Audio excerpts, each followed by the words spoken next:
अगर आपने इस कॉन्सेप्ट को नहीं समझा तो। कौन सा कॉन्सेप्ट है, यहाँ तक समझ में आया, सबको क्लियर है ना? कोई डाउट तो नहीं, कोई शंका तो नहीं, मन में कोई विकार तो नहीं? कोई दिक्कत परेशानी, समझ में आ रहा है ना सभी को? दो लोगों को समझ में आ रहा है, बाकी सबको समझ में नहीं आ रहा? थम्स अप दीजिए। नाम पढ़ रहा मैं यहाँ पे, ठीक है? विक्रम जी बस हो गया, आपको ज्यादा नहीं भेजना है। ऐसा करेंगे फिर ग्रुप से फिर आपको हटा देंगे फिर भी। हाँ ठीक है, समझ में आ रहा है ना? ज्यादा नहीं करना है सब चीजें। ठीक है, अब और समझ में आएगा। तो निष्काम कर्म की विधि क्या है, अंडरस्टैंड करते हैं। टेक्स्ट नंबर 47 के अंदर भगवान बता रहे हैं, क्या बता रहे हैं कि कर्मण्येवाधिकारस्ते मा फलेषु कदाचन मा कर्म फल हेतुर्भा जाते संगस्तु कर्मणि। कह रहे कि you have a right to perform your prescribe duty.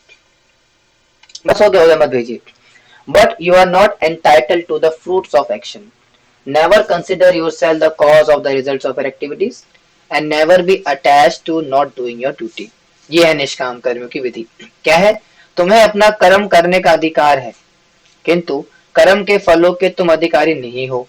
तुम ना तो कभी अपने आप को अपने कर्मों के फलों का कारण मानो, ना ही कर्म ना करने पे आसक्त हो।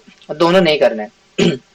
अब यही पूरा भगवत गीता का सार तो नहीं बोलूंगा, लेकिन भगवत गीता का एक बहुत ही मोटा हिस्सा है निष्काम कर्म करना। अक्सर लोग बोलते हैं प्रभु जी हम ऑफिस जाते हैं, हम कॉलेज जाते हैं, हम स्टूडेंट है, हम घर परिवार, हम गृहस्थ है, हम हाउस वाइफ है, हम ये है।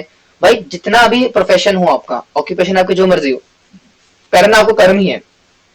लेकिन कर्म कैसे करना है जिससे कि आपको भक्ति में भी इंक्लूड हो जाए, वो ये वाला कर्म है कि कर्मण्येवाधिकारस्ते मा फलेषु कदाचन। यानी कि you have a right to perform a duty. आपको अपनी ड्यूटी करनी है। आपको 9 to 5 जाकर कॉर्पोरेट में अगर काम करते हो तो वहां पे जॉब करनी है, 10 to 6 करनी है। ये कॉलेज जाते हो तो कॉलेज जाना है। अगर घर में काम करते हो, घर में हाउस वाइफ हो तो घर के सारे काम करने, सब करना है। लेकिन entitle to the fruits of action, उसके एंटाइटल आपके पास नहीं है। उसके कर्म के फल आपका अधिकार उस पर नहीं है। अगर आप जॉब जाते हो तो उसका जो फल है वो भगवान की तरफ से आता है। आप बोलेंगे नहीं प्रभु जी, नहीं भगवान की तरफ से तो नहीं आता, हमारा बॉस देता है। हम जाते हैं ऑफिस में काम करते हैं और बॉस हमें सैलरी देता है, भगवान का कोई रोल नहीं इसमें अंदर। नहीं नहीं भैया, भगवान का रोल है, क्योंकि आप जिस शरीर से कर्म कर रहे हो उस शरीर में ऊर्जा कहाँ से आ रही है, अभी आगे आएगा भगवान बताएंगे। वो भगवान से आती है। पेट में खाना बचता है, कैसे बचता है, वही भगवान से आता है, 11 चैप्टर में आएगा। तो हर वो चीज जो एक्शन आप कर रहे हो वो भगवान की शक्ति से हो पा रहा है। और इसलिए, और जो फल मिल रहा है ना, ऐसा नहीं कि बॉस दे रहा है, बॉस को भी कहां से मिल रही है, भगवान से प्राप्त हो रही है। तो इसलिए अल्टीमेटली देने वाले भगवान है। तो आपको अपना कर्म करना है और फल की चिंता छोड़ देनी है। ये बड़ा मुश्किल काम है। आप बोल रहे हैं रोजी आसान है, इतना मुश्किल नहीं है। अब मतलब कर्म करे फल छोड़ देते हैं, इतना आसान नहीं होता छोड़ पाना।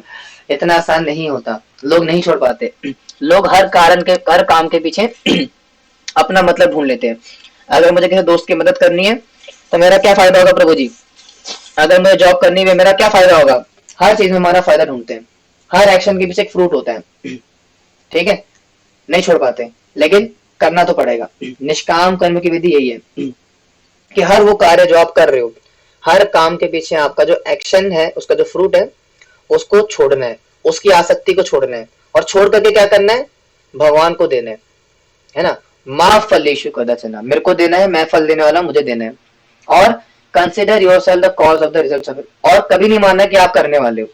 अगर मान लो कि कोई माता जी या प्रभु जी यहाँ पे जो कि जॉब करते हैं या बिजनेसमैन है बहुत बड़े, तो कभी ये नहीं सोचना कि मैं बहुत बड़ा बिजनेसमैन हूँ और मैं करने वाला हूँ। तो ये दोनों ही गलत है। ना तो मैं करने वाला हूँ और ना मुझे जो फल मिलेगा उसका अधिकारी मैं हूँ। मुझे बस अपना कर्म करना है। एक प्रकार से बंधुआ मजदूर मान लो, उसको कोई आश्रय नहीं होनी चाहिए।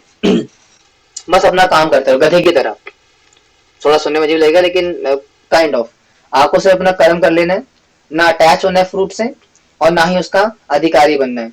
और ना ही कभी अपने कर्मों से आसक्त होना है, दोनों नहीं होना है। अपने फलों से भी आसक्त नहीं होना और कर्मों से भी आसक्त नहीं होना है। उसको बोलते निष्काम कर्मयोग। और इसलिए भगवान ने बोला व्यवसायत्मिका बुद्धि, कि इस निष्काम कर्म की विधि का पालन कौन कर सकता है? जो कि व्यवसायत्मिका बुद्धि वाले हैं। क्योंकि अगर जिसकी बुद्धि बहुशाखा यानी कि अलग अलग शाखाओं में बटी होगी, वो इस विधि का पालन कैसे कर पाएगा? क्योंकि उसकी बुद्धि तो यामिमा पुष्पिताम वाचा, वेदों के अलंकृत भाषा में फंसी हुई है ना। उसको तो अपनी बीवी के लिए जो है महंगे गहने खरीदने हैं, उसको तो अपनी पड़ोसन को हार गिफ्ट करना है, उसे तो अपने बच्चे के लिए बैलगाड़ी नहीं रिमोट कंट्रोल वाली गाड़ी लेकर के आनी है। आज जो इतना फंसा हुआ बेचारा संसार के अंदर अंदर, अपनी बीवी बच्चों में, पड़ोसन में, पड़ोसी में, इन सब फंसा हुआ है, वो निष्काम कर्म का पालन कैसे कर पाएगा ना। इसलिए भगवान ने बोला भैया व्यवसात्मिका बुद्धि, जिसकी बुद्धि व्यवसात्मिका है सिर्फ वही इस विधि का पालन कर पाएगा। और ये विधि का सारांश है, यह है उसका पूरा ओवरव्यू कि इस प्रकार से विधि होती है। अब इस विधि के अंदर किस प्रकार से पालन करना है भगवान इसके बाद एक के बाद एक करके बताएंगे, और लगातार वर्ष आएंगे, मेरे साथ साथ रहिएगा और दिमाग खोल कर रहिएगा, नहीं तो निकल जाएगा, क्योंकि मैं थोड़ा स्पीड में जाने वाला हूँ इसके अंदर, क्योंकि ज्यादा फ्लो में चलेगा ये। क्या कह रहे भगवान टेक्स्ट नंबर 48 के अंदर कि योगस्था कुरु कर्माणि संगतत्वा धनंजय सिद्ध्या सिद्धो समो भूत्वा समत्वम योग उच्यते। क्या कह रहे कि perform your duty equipoised O Arjuna, avoid abandoning all attachment to success or failure, such equanimity is called yoga। किसे बोलते हैं कि हे अर्जुन, जय अथवा पराजय के समस्त आसक्ति त्याग कर समभाव से अपना कर्म करो, ऐसी समता योग कहलाती है। यानी कि जीत होगी या मेरी हार होगी मुझे फर्क नहीं पड़ता, है ना। हारी बाजी को, है ना, कौन सा गाना था कि हार का जीतने वाले को बाजीगर कहते हैं। तो भगवान उस प्रकार से बताने का प्रयास कर रहे हैं कि भैया चाहे जीत हो तुम्हारी या हार हो, तुम्हारा जो तुम करने वाले हो इस विधि को योग कहते हैं, ठीक है। और यही निष्काम कर्म का मेन उद्देश्य है कि हमें पता नहीं लगना चाहिए, हमें फर्क नहीं पड़ना चाहिए कि हम हमारा रिजल्ट क्या आ रहा है, कुछ भी हो हमें करना है, ठीक है। और क्या कह रहे हैं कि दूरेणम अवरम कर्म बुद्धि योगा धनंजय बुद्धियो शर्मन इच्छा कृपणा फल एतवा। O Dhananjaya, keep all abominable activities far distant by devotional service, and in that consciousness surrender unto the Lord. Those who want to enjoy the fruits of their work are miser। क्या कह रहे भगवान कि हे धनंजय, भक्ति के द्वारा समस्त गृहित कर्मों से दूर रहो और उसी भाव से भगवान की शरण ग्रहण करो। जो व्यक्ति अपने सकाम कर्म के फलों को भोगना चाहते हैं वह कृपण है। तो यानी कि भगवान बता रहे हैं कि आपके भक्ति में या आपके जो निष्काम कर्म के अंदर जो बाधा आने वाले कर्म है ना, उनसे बच के रहो, यानी कि पाप पुण्य कर्म है उससे बच के रहो और उसे थोड़ा अलग होकर के रहो, ठीक है। और जो व्यक्ति जो कि सकाम कर्म के फलों को उसको भोगना चाहते हैं वो कृपण कहलाते हैं, या अगर आप भाषा बोला जाए तो मूर्ख कहलाते हैं।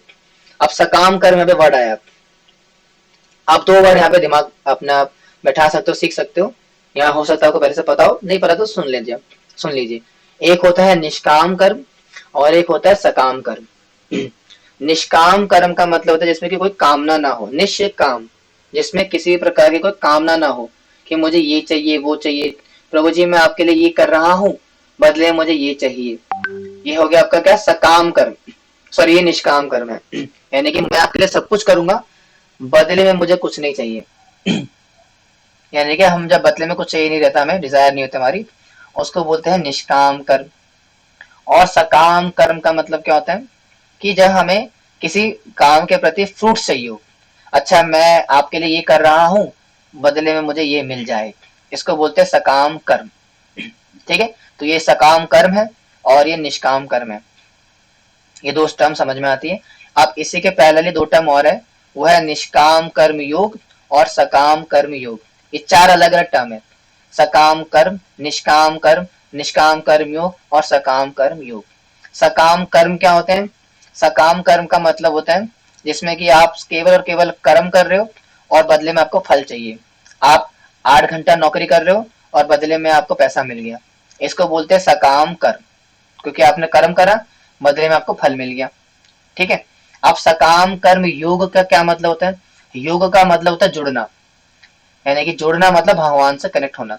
जब आप सकाम कर्मों के माध्यम से भगवान से जुड़ने का प्रयास करते हो तब उस केस के अंदर सकाम कर्म योग बन जाता है। एग्जाम्पल के लिए अगर आप 8 घंटा नौकरी करते हो किसी कंपनी में और उसमें से आपकी 1 लाख रुपए सैलरी आती है, अब उस 1 लाख रुपए की सैलरी में से पहला व्यक्ति करता है कि 1 लाख रुपए पूरा उड़ा देगा, पार्टी शार्टी बीवी बच्चे में उड़ा देगा, तो ऐसा व्यक्ति को क्या बोलेंगे? सकाम कर्मी, क्योंकि उसने सकाम कर्म किया, यानी मतलब सकाम कर्म नहीं, पहले कर्म करा, फल की लालसा में करा, उसे फल मिल गया, इसको बोलते सकाम कर्म। वहीं पे ऑन दी अदर हैंड एक दूसरा व्यक्ति है जो कि सेम वही 8 घंटे की नौकरी कर रहे हैं और 1 लाख रुपए सैलरी कमा रहे हैं, लेकिन उसकी जब 1 लाख रुपए सैलरी आती है उसमें से वो 50,000 रुपए लेकर के मजे करता है और 50,000 रुपए लेकर के मंदिर में दान देता है, वैष्णव की सेवा में, भगवान की सेवा में दान देता है, तो इसको बोलेंगे सकाम कर्म योग, क्योंकि इसने अपनी सैलरी का 50% भगवान को दे दिया, इसको बोलते सकाम कर्म योग। यानी कि जब हम अपने सकाम कर्मों के फलों को भगवान को अर्पित करते हैं तब उसे कहा जाता है सकाम कर्म योग, और अगर फलों को अर्पित ना करें, खुद भोगेंगे, तो सकाम कर्म कहलाता है, जो कि पाप कर्म भी कहलाए जाते हैं। इतना समझ में आया पूरा कॉन्सेप्ट? सकाम कर्म योग क्लियर है? ये आपके एग्जाम में आ सकता है, इसलिए मैं समझा रहा हूँ, अच्छे से दिमाग में घुसना चाहिए। अब आता है निष्काम कर्म और निष्काम कर्म योग। तो ये बड़ा इंटरेस्टिंग है कि निष्काम कर्म और निष्काम कर्म योग एक ही है, इसमें कोई अंतर नहीं है। कैसे?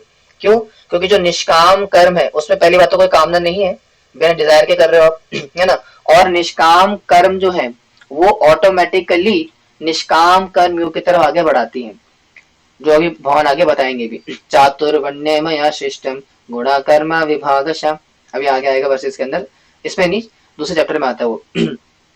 तो वहां भगवान बताएंगे ये चारों वर्ण और आश्रम है वो मेरे द्वारा निकले गए, तो इनके जो 4 वर्ण और 4 आश्रम दिए हुए ये भगवान ने रचित करे, तो इसे निष्काम कर्म का अगर कोई पालन करता है तो वो ऑटोमेटिकली निष्काम कर्म योग बन जाता है। और निष्काम कर्म कौन से होते हैं प्रभु जी, पूछोगे आप?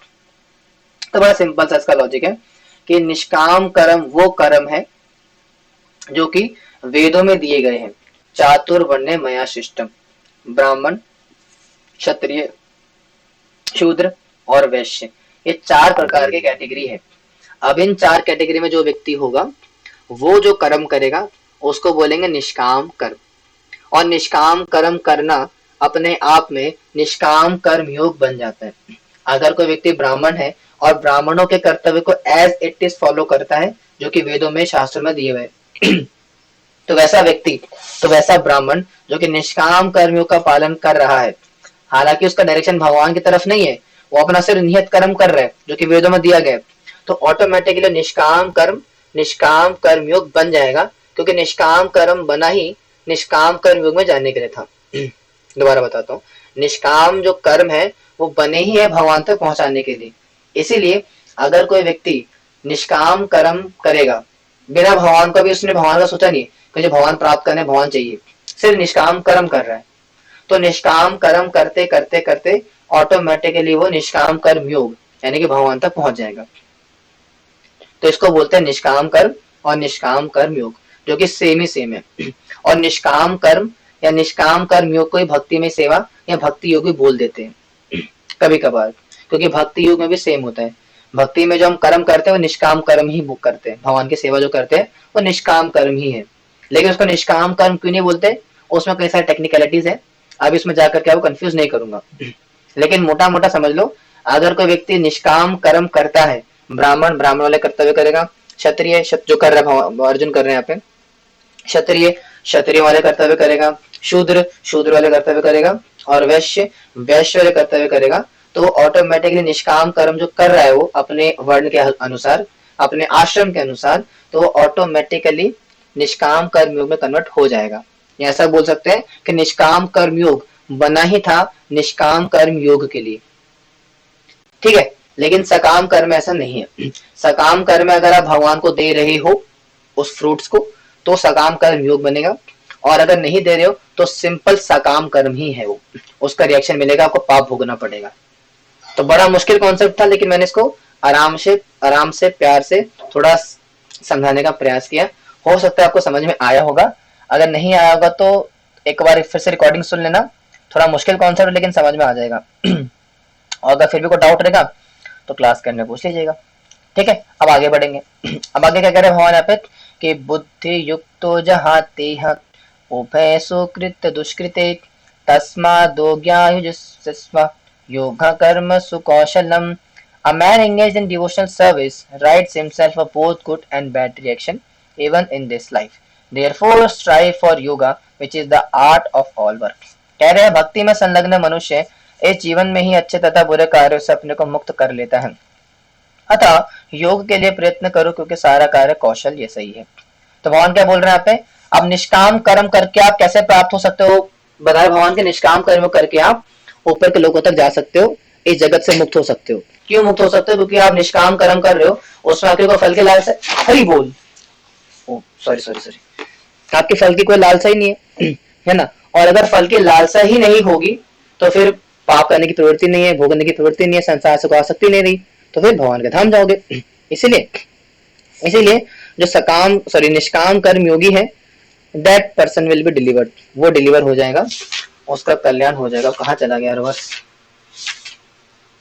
हाँ एक सेकेंड, कर्म बीजम ना, हाँ कह रहे हैं आगे की कर्म बीजम बुद्धि युक्ता ही फलम तत्व मनीषिणा जन्म बंधन विनिर्मुक्ता पदम गच्छन्ते यानयम, कि by thus engaging in devotional service to the Lord, great sages or devotees free themselves from the results of work in the material world. In this way they become free from the cycle of birth and death and attain this state beyond all miseries. Very important verse. कह रहे कि इस तरह भगवत भक्ति में लगे रहकर बड़े बड़े ऋषि मुनि अथवा भक्तगण अपने आप को इस भौतिक संसार में कर्म के फलों से मुक्त कर लेते हैं। इस प्रकार वह जन्म मृत्यु के चक्कर से छूट जाते हैं और भगवान के पास जाकर उस अवस्था को प्राप्त करते हैं जो समस्त दुखों से परे है। तो ये कारण है, तो ये ट्रिक है भगवत धाम जाने की, भगवान के पास जाने की, निष्काम कर्म योग की। अगर आप इस तरीके से निष्काम कर्म योग का पालन, क्या हो गया, हाँ, निष्काम कर्म का पालन करते इस प्रकार से, तो जन्म मृत्यु के चक्कर से मुक्त हो जाओगे। तो ये फायदा है निष्काम कर्म करने का। क्योंकि अर्जुन को डर लग रहा था कि अगर मैं युद्ध करूंगा तो पाप लगेगा, लेकिन भगवान ने क्या बोला कि भैया अगर आप निष्काम कर्म का पालन कर रहे हो तो पाप आपको नहीं लगेगा, क्योंकि आप जन्म मृत्यु के चक्कर से मुक्त हो जाओगे, जैसे कि पहले काफी सारे लोगों ने, ऋषियों ने करा है। ठीक है, आगे बढ़ते हैं। आगे कह रहे हैं कि यादे ते मोह कलिलम बुद्धिर्व्यक्ति तिरिष्यति तदा गंतास्य निर्वेद्यम श्रोतव्यस्य श्रुतस्य च। When your intelligence has passed out of the dense forest of delusion, you shall become indifferent to all that has been heard and all that is to be heard. कह रहे हैं कि जब तुम्हारी बुद्धि मोह रूपी सघन वन को पार कर जाएगी तो तुम उससे सुने हुए तथा सुनने योग्य सबके प्रति अन्य मनस्क हो जाओगे। यानी कि बेसिकली भगवान बता रहे हैं कि आपकी अगर बुद्धि, जो इंटेलिजेंस है आपकी, जब मोह से दूर हो जाएगी कि संसार में मेरा अपना भाई बंधु भाई बहन है ना, पड़ोसी पड़ोसन पति पत्नी, तो इनसे जब आपकी बुद्धि मुक्त हो जाएगी तब जा करके आपको समझ में आएगा कि क्या सुनना चाहिए और क्या नहीं सुनना चाहिए, what to be heard and what to hear, क्या सुनने योग्य है और क्या सुना जाए। जब मोह से मुक्त हो जाती है, जैसे आप सबकी बुद्धि थोड़ी बहुत मोह से मुक्त हो गई है तभी आप भगवत सुनने के लिए आ गए, नहीं तो इतने सारे लोग सब नहीं आए ना, क्योंकि आपकी बुद्धि मोह से थोड़ी बहुत मुक्त हो गई है, इसलिए आपने सोचा कि भगवत सुन के आएंगे। ठीक है, तो वैसा ही यहाँ पर भी है। ठीक है, भगवान बता रहे हैं अर्जुन को। आगे कह रहे हैं कि श्रुति विप्रतिपन्नाते यदा स्थारते निश्चला समाधावाचला बुद्धि तथा योगम वापससी।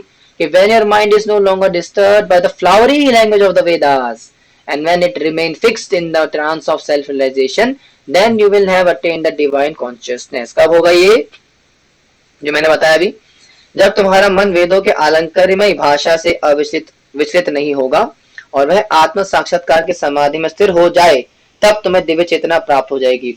यानी कि वही बेसिकली यानी कि अगर आपकी बुद्धि जब तक इन फ्लावरी लैंग्वेज ऑफ वेदा फंसी हुई है, ये के करवा लो ये मिल जाएगा, है ना, ये व्रत करने से ये मिल जाएगा, तब तक क्या है आपको वो प्राप्त नहीं होगा जो मैंने आपको बताया अभी। इसलिए निष्काम कर्म जब कर रहे हैं आप, तो बड़ा इंपॉर्टेंट फैक्टर क्या है यहाँ पे कि आपको बहु शाखा में बुद्धि आपको नहीं बटानी है, अपनी बुद्धि को व्यवसायत्मिक करना है। और इतना सारा कुछ सुनने के बाद अब अर्जुन भगवान से कुछ महत्वपूर्ण प्रश्न पूछने वाले हैं जो कि हमारे लिए भी बहुत इंपॉर्टेंट है। और वो क्या है, आइए देखते हैं। अर्जुन उवाच स्थित प्रगस्य का भाषा समाधिस्तस्य केशव स्थितिं किं प्रभाषेता किम आसीत व्रजेत किम। कह रहे कि Arjun said O Krishna what are the symptoms of one whose consciousness is thus merged in transcendence, हाँ, how does he speak, what is his language, how does he sit and how does he walk। Arjun ने कहा हे कृष्ण आध्यात्म में लीन चेतना वाले व्यक्ति के क्या लक्षण है, वह कैसे बोलता है तथा उसकी भाषा क्या है, वह किस तरह बैठता है और चलता है। अब अर्जुन ने जब सुना कि भगवान जो है वो निष्काम कर्म की विधि का बता रहे हैं कैसे उपायन होती है, और ये बताया कि किस प्रकार से जो पुराने जमाने के ऋषिगण थे मुनिगण थे उन्होंने इसी विधि का पालन करके निष्काम कर्म की विधि का पालन करके सिद्धि प्राप्त करी है, जन्म मृत्यु के चक्कर से मुक्त हुए। तो भाव अर्जुन पूछ रहे कि प्रभु जो इस पाथ पर है और पाथ पर चलने के बाद सिद्धि को प्राप्त कर चुके उनकी भाषा क्या है, कैसे बोलते हैं, कैसे बैठते हैं और कैसे चलते हैं। Interesting question right. तो भगवान इसका जवाब दे रहे हैं, क्या कह रहे हैं, श्री भगवान उवाच प्रजाहाते यदा कामान सर्वान् पार्था मनोगतान् आत्मनेवात्मनः तुष्टेत् स्थित प्रगस्सदुच्यते। The supreme personality of God had said, O Partha, when a man gives up all varieties of desires for sense gratification which arise from material concoction, and when his mind thus purified finds satisfaction in the self alone, then he is said to be in pure transcendental consciousness। क्या लक्षण है उसके? श्री भगवान ने कहा हे पार्थ, जब मनुष्य मनोधर्म के से उत्पन्न होने वाली इंद्र तृप्ति की समस्त कामनाओं का परित्याग कर देता है, जब तक और जब इस तरह वह विशुद्ध हुआ उसका मन आत्मा में संतोष प्राप्त करता है तो विशुद्ध दिव्य चेतना को प्राप्त कहा जाता है। बेसिकली जब आपका मन आपकी भौतिक इच्छाएं सारी प्रकार की भौतिक इच्छाओं से आपका मन जब समाज उसका परित्याग कर देता है और उसका जो मन होता है हाँ, जब उसका मन जो है दिव्य चेतना को प्राप्त करता है, यानी कि हमें भी इस दिव्य चेतना को प्राप्त करने के लिए क्या है, समस्त प्रकार की भौतिक कामनाओं को त्यागना पड़ेगा। बोलेंगे प्रभु जी कमाल करते हो आप, ये क्या बात हुई, हम तो प्यारे बच्चे की तरह गीता सुनने के लिए आए थे, अच्छा मैं तो सोच रहा था कि कुछ अच्छा सुनने को मिलेगा, आप तो बोल रहे हैं भौतिक संसार को त्यागना है, भौतिक आसक्ति त्यागनी है।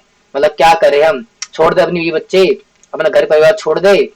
भाई मैं नहीं बोल रहा, भगवान बोल रहे हैं, देखो सामने सामने बोल रहे ना कि जब हमारा मन भौतिक इच्छाओं से उसका परित्याग कर देगा, उसको छोड़ देगा, तब जा करके स्थिति प्राप्त होती है। अदरवाइज बहुशाखा, हमारी बुद्धि जो है बहुशाखाओं बटी रहेगी, व्यवसायत्मिका नहीं हो पाएंगे हम। तो व्यवसायत्मिका होने के लिए ये करना पड़ेगा, अपनी भौतिक संसार भौतिक वासनाओं को भौतिक इच्छाओं को त्यागना पड़ेगा। ठीक है, और आगे क्या कह रहे हैं, आगे कह रहे हैं कि दुखेश्वानुदिक मना सुखेशु विगित्स्पृहा वितरागा भया क्रोधा स्थितिर्धिम निरुच्यते। One who is not disturbed in mind even amidst the threefold miseries or elated when there is happiness, and who is free from attachment, fear and anger is called a sage of steady mind। कह रहे हैं कि श्री जब त्रय तापों के होने पर भी मन में विचलित नहीं होता अथवा सुख में प्रसन्न नहीं होता और जो आसक्ति भय तथा क्रोध से मुक्त है वह स्थिर मानने वाला कहलाता है। बाप रे बाप, तो ये सारे क्वालिफिकेशन चाहिए आपको अगर वहां तक पहुंचना है। तो क्या क्या चाहिए, तो 3 ताप है जो संसार के 3 तापों से बचना चाहिए। कौन कौन से नोट कर सकते हो आप, संसार के अंदर 3 ताप हमें सताते हैं। कौन कौन से होते हैं, आधि दैविक, आधि भौतिक और आधि आध्यात्मिक। दोबारा बोलता हूँ, आधि दैविक, आधि भौतिक और आधि आध्यात्मिक। आधि दैविक का मतलब होता है जो देवी देवताओं से प्राप्त होता है, राहु केतु शनि चक्र, है ना, मेरा राहु बिगड़ गया, मेरा केतु बिगड़ गया, मेरा मंगल भारी हो गया, शनि की दशा चल रही है, इसको बोलते हैं आदि दैविक। ठीक है, ये कलेश होते हैं आदि दैविक। आदि भौतिक का मतलब होता है सुनामी आ जाना, बाढ़ आ जाना, और बोलते हैं आपका कोरोना वायरस आ जाना। ठीक है, तो ये क्या है, आदि भौतिक कलेश। फिर क्या है, आदि आध्यात्मिक, यानी कि शरीर से मिलने वाले, मन से मिलने वाले कष्ट। मेरा मूड खराब, मूड स्विंग्स हो रहे हैं मुझे जी, माता में होता है ना सर मूड स्विंग्स, तो मूड स्विंग्स होना, है ना, अब शरीर में कष्ट हो जाना, पैर दर्द, सर दर्द, हाथ दर्द, पेट दर्द, मुंह दर्द, गला दर्द, शरीर दर्द, इसको बोलते हैं आदि आध्यात्मिक। तो आदि दैविक, आदि भौतिक और आधी आध्यात्मिक। इन तीनों क्लेशों से जो ऊपर उठ जाता है, और साथ ही साथ वित्त, राग और भय, यानी कि भय फियर से, क्रोध गुस्से से, और मोह यानी कि अटैचमेंट से, वित्त, राग और भय, जो इन तीनों से मुक्त हो जाता है, ऐसा व्यक्ति क्या कहता है? स्थिर चित्त वाला कहलाता है। बोलेंगे प्रभु जी आपने डीमोटिवेट कर दिया हमें, अब कैसे होगा हमारा? रुको रुको रुको रुको, अभी इतना भी करने की जरूरत नहीं है, अभी बस सुन लो पहले, इतना घबराने की जरूरत नहीं है, चिंता करने की जरूरत नहीं। गीता थोड़ा सा ना हायर लेवल पे जाती है, इसलिए ऐसा बोल रहा है, लेकिन चिंता मत करो, सब हो जाएगा धीरे धीरे करके। भक्ति करो अच्छे से, सब निकल, ये वित्त, राग, भय, क्रोध, ये सब चले जाते हैं भक्ति करने से। ठीक है, ये तीन ताबे समाप्त हो जाते हैं। तो इसलिए प्रेम पूर्वक भगवान का नाम जप करिए और भगवान की भक्ति करिए, तो सब चला जाएगा, चिंता मत करिए। ठीक है, आगे कह रहे हैं कि या सर्वत्रान विनश्य तत्प्राप्य शुभाशुभम नाभिनिंदन्ति न द्वेष्टि तस्य प्रज्ञा प्रतिष्ठिता। In the material world, one who is unaffected by whatever good or evil he may obtain, neither praising it nor depressing is firmly fixed in perfect knowledge। कह रहे हैं कि इस भौतिक जगत में जो व्यक्ति ना तो शुभ की प्राप्ति से हर्षित होता है और न अशुभ के प्राप्त होने पर उसे घृणा करता है, वह पूर्ण ज्ञान में स्थिर है। यानी कि मान लो अगर आपके एग्जाम में 100 में से 100 नंबर आ जाते हैं, तो क्या होगा? आप बोलेंगे, एक व्यक्ति बोलेगा yes yes man I have done it, तो ऐसा व्यक्ति ज्ञानी नहीं है। यानी कि अगर खुशी आती जीवन में बहुत ज्यादा, तो एक्साइटेड नहीं होना ज्यादा, हाँ ठीक है 100 नंबर आ गए, बहुत ही कृपा थी, आ गए। और मान लो एग्जाम में नंबर नहीं आए, आप फेल हो गए, बोलेंगे ओए होए क्या जिंदगी है, सारी उम्र हम मर मर के जी लिए, एक पल तो अब हमें जीने दो ना ना ना, सॉरी सॉरी, तो ऐसे क्या गा रहे होंगे बैठ करके पागलों की तरह। तो भगवान कह रहे भैया पागल हो तुम, वो ज्ञानी का लक्षण नहीं है। ज्ञानी वो है जो कि जीवन में अच्छा हो या बुरा हो सबको सहन करता है, उसमें संभाव रहता है, ना तो अच्छे होने से ज्यादा बहुत ज्यादा एक्साइटेड होता है, हर्षित होता है, और ना ही बुरा होने पे उससे घृणा करता है कि ये मेरे साथ क्या हो गया, मैंने रूपा को जो है प्रपोजल दिया था, रूपा ने मेरा प्रपोजल रिजेक्ट कर दिया, बाहर में जाए वो आई बड़ी रूपा वाली, हम तो सोनिया को सोनिया को प्रपोज करा है ना। तो ऐसा नहीं करना है, वो सब घृणा नहीं करनी है, भगवान मना कर रहे हैं यहाँ पे। ठीक है, तो ऐसा व्यक्ति ज्ञानी नहीं है जो किस प्रकार से ईर्ष्या करता है, घृणा करता है। और क्या कह रहे हैं कि यदा संहरते चाहम कुर्मो ज्ञानी व सर्वशा इंद्रियार्भेयस तस्य प्रज्ञा प्रतिष्ठिता। One who is able to withdraw his senses from sense objects as a tortoise draws its limbs within the shell is firmly fixed in perfect consciousness। कौन है व्यक्ति? जिस प्रकार कछुआ अपने अंगों को संकुचित करके खोल के भीतर कर लेता है, उसी तरह जो मनुष्य अपनी इंद्रियों को इंद्रिय विषयों से खींच लेता है, वह पूर्ण चेतना में दृढ़ता पूर्वक स्थिर होता है। कौन है व्यक्ति जो कि उस चेतना में स्थिर है? जिस प्रकार से कछुआ जब उसके ऊपर खतरा आता है तो क्या करता है? अपने हाथों को अपने खोल के अंदर डाल लेते हैं। देखा ना आपने, मूवीज में देखा होगा, कोई समुद्र के पास रहते होंगे तो देखा होगा। कछुआ क्या होता है? जैसे ही खतरा महसूस करता है अपने हाथ पैरों को अपने शैल के अंदर डाल लेते हैं। उसी प्रकार से जो व्यक्ति इस चेतना में होता है, जो ज्ञान की चेतना में होता है, जो कि अपने फिक्स कॉन्शियसनेस में होता है, जैसे ही उसके पास इंद्रिय विषय आते हैं, भोग की वस्तुएं आती हैं, वो क्या करता है? अपनी इंद्रियों को सिकोड़ लेता है। मान लो कि आप रास्ते से जा रहे थे, एकदम से जो है आपको सामने भेलपूरी का ठेला मिला, बोलेंगे यार भेलपूरी यार खाना है, लेकिन क्या होगा? मन बोलेगा नहीं मैं भक्त हूं भगवान का, मुझे भगवान को भोग लगा खाना है, नहीं मैं नहीं खाऊंगा। तो अपनी इंद्रियों को सिकोड़ लिया आपने, यानी कि आप यू आर राइट पर्सन। ठीक है, तो ये क्या बोलते हैं? ऐसा व्यक्ति को ज्ञानी कहा जाता है, जो कि इंद्रिय विषय की चीजों से अपने आप को, अपनी इंद्रियों को सिकोड़ लेता है। ठीक है, अब बोलेंगे प्रभु जी हमने इंद्रियां सिकोड़ ली, लेकिन बदले में क्या मिला? क्योंकि इंद्रियों को तो सुख चाहिए, आनंद चाहिए। अब आनंद कहां से प्राप्त होता है? तो ये रहा, विषया विनिवर्तन्ते निरारहस्य देहिना रसवर्ज रसोपस्यम परम दृष्ट्वा निवर्तते। Though the embodied soul may be restricted from sense enjoyment, the taste for sense object remains, but ceasing such engagement by experiencing a higher taste, he is fixed in consciousness। अब भगवान बड़ी खतरनाक बात बोल रहे हैं यहाँ पे, कह रहे हैं कि देहधारी जी इंद्रिय भोग से भले ही निवृत्त हो जाए, पर उसमें इंद्रिय भोग की इच्छा बनी रहती है, लेकिन उत्तम रस के अनुभव होने से ऐसे कार्य को बंद करने पर भक्ति में स्थिर हो जाता है। अक्सर आपने देखा होगा बड़े बड़े सो कॉल्ड बाबाजीज होते हैं, है ना, you are the love charger, you are the love charger, है ना। तो ऐसे लोग स्कैंडल में क्यों पकड़े जाते हैं, है ना, बड़े बड़े स्कैंडल में पकड़े जाते हैं और ना जाने क्या क्या करते पाए जाते हैं। क्यों होता है सब? क्योंकि ये नहीं है, यानी कि छोड़ देते हैं वस्तुएं, भोग की वस्तुएं, कि मैं संसार से त्याग दिया, मैंने संसार, मैं बहुत बड़ा सन्यासी हूं, व्यक्त हूं, लेकिन द टेस्ट, वो सेंस ऑब्जेक्ट्स का टेस्ट है, उसको छोड़ नहीं पाते। स्त्री छोड़ दी, पत्नी छोड़ दी, लेकिन स्त्री भोगने की वासना नहीं गई अभी तक। बहुत खतरनाक है।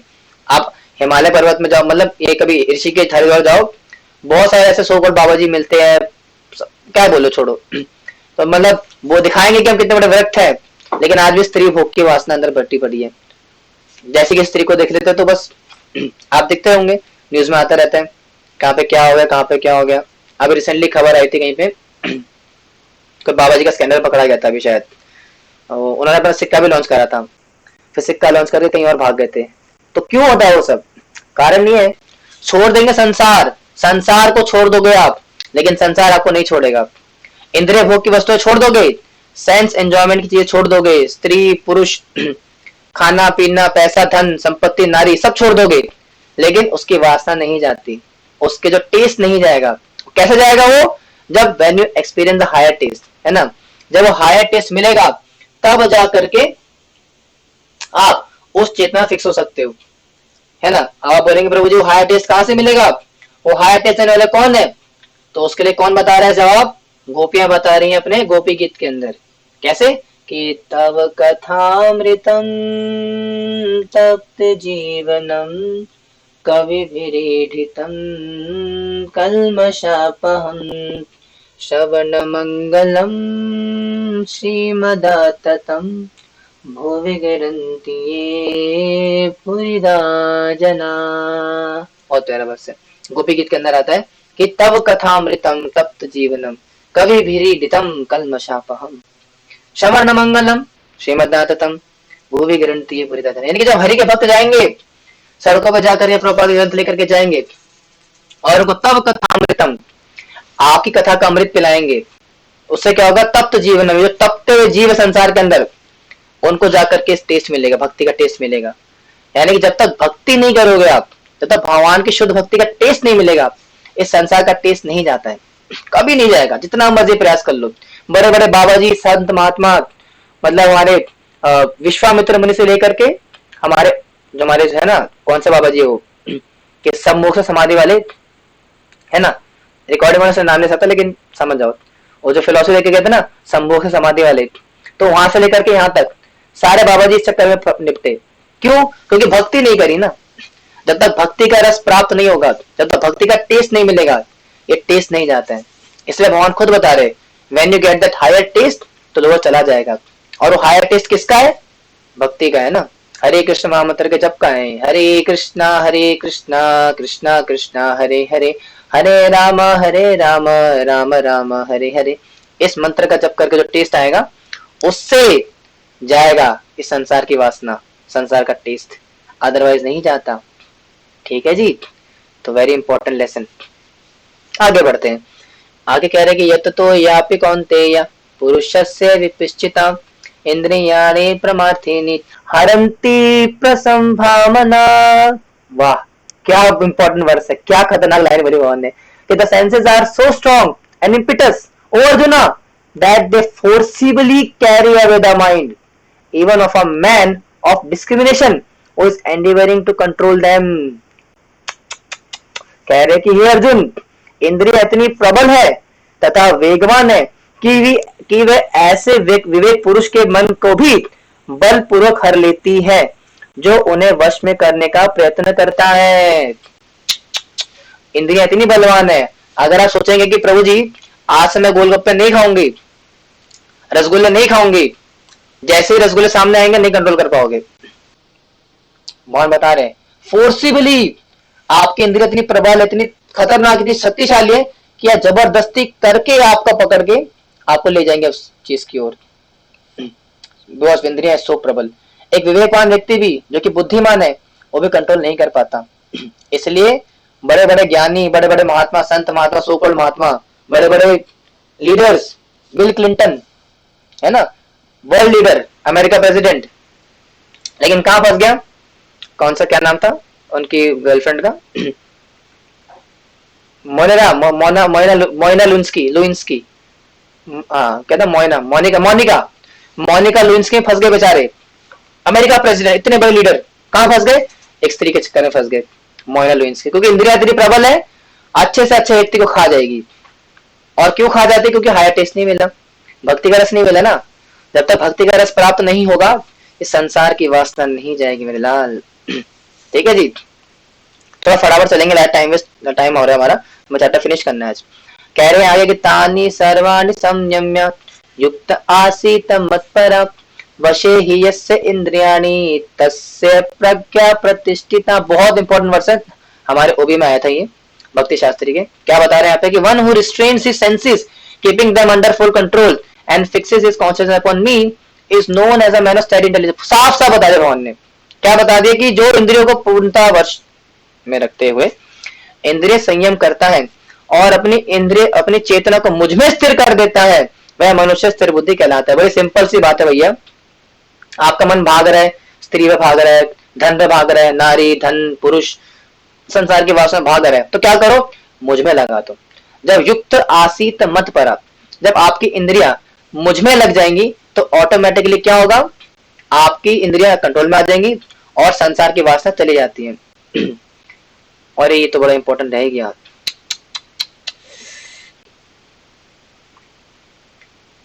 बताना पड़ेगा। टाइम थोड़ा 10 मिनट ऐसा ले सकते हैं आज हम, अगर आपको एतराज ना हो तो, क्योंकि ना बड़ा इंपॉर्टेंट ये पॉइंट आ रहा है यहाँ पे।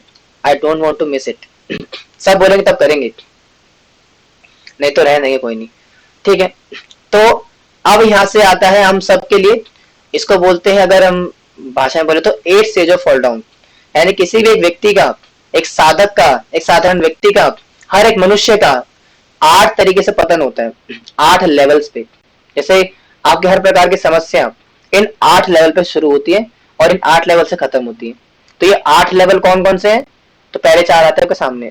कह रहे कि इसको मैं अच्छे से एक्सप्लेन करना चाह रहा हूं ताकि मिस ना हो। तो ऐसा करेंगे ना,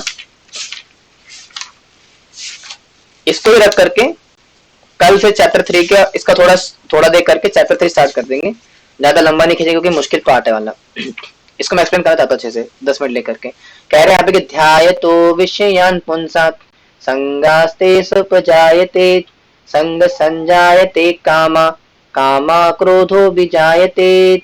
While contemplating the objects of the senses, a person develops attachment for them, and from such attachment lust develops, and from lust anger arises. तो ये पहले 4 है। कौन कौन से? कि इंद्रिय विषयों का चिंतन करते हुए मनुष्य की उनमें आसक्ति उत्पन्न हो जाती है और ऐसी आसक्ति से काम उत्पन्न होता है और फिर काम से क्रोध प्रकट होता है। एग्जाम्पल देते हैं, मान लो कि एक लड़का है विवेक नाम का और एक लड़की है सावित्री तो अच्छा नाम है, मान लो रिया नाम की। तो जब विवेक ने रिया को देखा, ध्यायते विषयान् पुंसा, ध्यान किया, किसका? देखा है तुझको जब से है मैं तो हिल गया, लगता है मेरे सीने से दिल निकल गया, ऐसी भावना आई। तो जब विषय वस्तु का संग करा, विषय वस्तु को देखा, जब विवेक ने रिया को देखा, फिर क्या करा? कंटेम्पलेटिंग, है ना, ध्यायते विषयान् पुंसा, उसका ध्यान करा आपने कि रिया के सुंदर बाल, गोरे गोरे गाल, काली काली आंखें, है ना। तो कंटेम्पलेटिंग करी आपने। उसके बाद क्या हुआ? उनमें आसक्ति उत्पन्न हुई, है ना। अब तो मुझे रिया ही चाहिए, रिया से प्यार करता हूं मैं अब, है ना। तो रिया का ध्यान करा, उससे आसक्ति बढ़ी, फिर उसके बाद क्या हुआ? काम आ गया, इच्छा आ गई। पहले देखा, कंटेम्पलेट करा, ध्यायते विषयान् पुंसा, विषयों का ध्यान करा, फिर आसक्ति आ गई, संगास्ते सुपजायते, फिर संग संजायते कामा, उस आसक्ति से क्या हुआ? काम आ गया, इच्छा आ गई कि मुझे रिया चाहिए, काम आ गया। और फिर जब काम अगर सेटिस्फाई हो जाएगा तब तो समझ में आता है, लेकिन अगर सेटिस्फाई नहीं होता है या सेटिस्फाई होता भी है उससे क्या होगा, क्रोध आएगा। जैसे आपने अपने लाइफ में देखा होगा, जैसे मान लीजिए आपने एक रसगुल्ला खाना है, तो जब रसगुल्ला खाना होता है तो क्या करते हो आप, ध्यान करते हो विषयों का, मुझे रसगुल्ला खाना है, रसगुल्ला ध्यायते विषयान पुंसा, रसगुल्ला खाना है, रसगुल्ला खाना है। फिर क्या होगा, संगास्ते सुपजायते, आसक्ति बढ़ेगी, रसगुल्ला रसगुल्ला रसगुल्ला। फिर क्या करोगे, उसका चिंतन करोगे, रसगुल्ला रसगुल्ला रसगुल्ला जपोगे, है ना, रसगुल्ला रसगुल्ला रसगुल्ला रसगुल्ला रसगुल्ला रसगुल्ला तो उसका चिंतन करोगे। उससे क्या होगा, कामा, संग संजायते काम, बार बार सोचते सोचते सोचते सोचते काम, इच्छा आ जाएगी, काम जाग जाएगा, संग संजायते कामा। और काम के बाद जब खा लोगे, हालांकि आपको डायबिटीज है लेकिन काम आ गया ना, अब खा लिया, फिर कामा क्रोधो भी जायते, उसके बाद क्या आएगा, क्रोध आएगा, मैंने क्यों खा लिया, क्यों खा लिया, मेरी बीवी ने मना करा था, कविता ने मना करा था, मेरे बच्चों ने मना करा था, फिर भी क्यों खा लिया, क्यों खा लिया, क्यों खा लिया, क्रोध आता है। और सबसे बड़े जो बड़े बड़े acid attack, rape victims, murders, जितने बड़े जो बड़े बड़े क्रिमिनल्स होते हैं, क्रिमिनल एक्ट होते हैं, वो सारे इसी फिलॉसफी पर होते हैं। थोड़ा सेंसिटिव है लेकिन दैट्स ट्रू। क्यों होते हैं, क्योंकि ध्यान करते विषयों का, अटैचमेंट बढ़ती है उससे, फिर काम आता है, इच्छा आ जाती करने की। फिर जब इच्छा, मान लो किसी लड़की को लड़का प्रेम करता है, तो लड़की को प्रेम कैसे हुआ, पहले लड़की को देखा, उसके बारे में चिंतन करा, ऐसी खूबसूरत थी, इतनी अच्छी थी, ये वो ऐसे से करा, फिर क्या होगा, आसक्ति बढ़ी, फिर आसक्ति से क्या होगा, काम आ गया, अब वो लड़की चाहिए मुझे। फिर जब लड़की को प्रपोज करने जाता है, मैं तो तुमसे प्यार करता हूँ, जब लड़की मना कर देती है तो काम जब सेटिस्फाई नहीं हुआ तो क्रोध आ जाएगा, ऐसे कैसे मना कर दिया मुझे, इसके मैं एसिड फेंक दूंगा, एसिड फेंक दिया तो क्रोध आ गया। और क्रोध के बाद क्या करेगा वो, आगे आने वाला वर्ष है। 4 स्टेप यहाँ तक, कौन कौन सा, ध्यान करा, आसक्ति बढ़ी, काम आया और क्रोध आया, 4 हो गए। कौन कौन से, ध्यान, आसक्ति, काम और क्रोध। पहले विषयों का ध्यान करा, उनसे आसक्ति हो गई, आसक्ति के बाद काम आ गया, इच्छा आ गई, और काम से फिर लस्ट आ गया, सॉरी काम से फिर गुस्सा आ गया, कोई काम सेटिस्फाई नहीं हुआ ना, गुस्सा आ गया। अब गुस्से के बाद क्या होगा, क्रोधात् भवति सम्मोह, सम्मोह स्मृति विभ्रमा, स्मृति भ्रंशात् बुद्धि नाशो, बुद्धि नाशात् प्रणश्यति। From anger complete delusion arises, and from delusion bewilderment of memory. When memory is bewildered, intelligence is lost, and when intelligence is lost, one falls down again into the material pool. यहाँ पे खत्म होती है गाड़ी। क्रोध से पूर्ण मोह उत्पन्न होता है, और मोह से स्मरण शक्ति चली जाती है। जब स्मरण शक्ति चली जाती है तो बुद्धि नष्ट हो जाती है, और बुद्धि नष्ट होने से मनुष्य इस संसार में फिर गिर जाते हैं।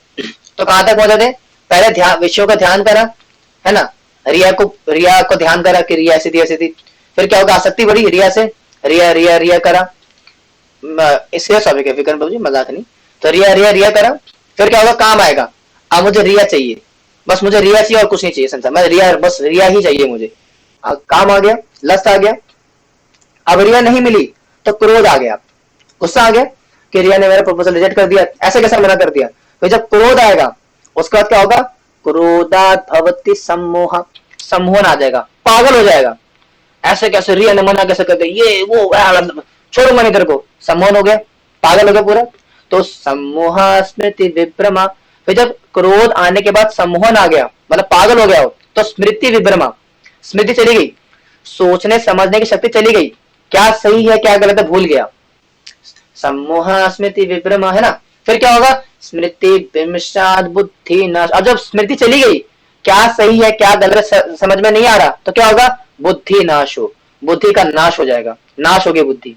और अगर बुद्धि नाश हो गई, बुद्धि नाशात् प्रणश्यति, अब जब बुद्धि का नाश हो गया तो फिर क्या होगा, फिर जेल जाएगा। ठीक है, तो ये 8 स्टेज होते हैं किसी प्रकार के क्राइम में, किसी प्रकार की समस्या में, और हमारे संसार में कारण के। 4 8 कौन से, पहला ध्यान, किसी विषय वस्तु का ध्यान करना।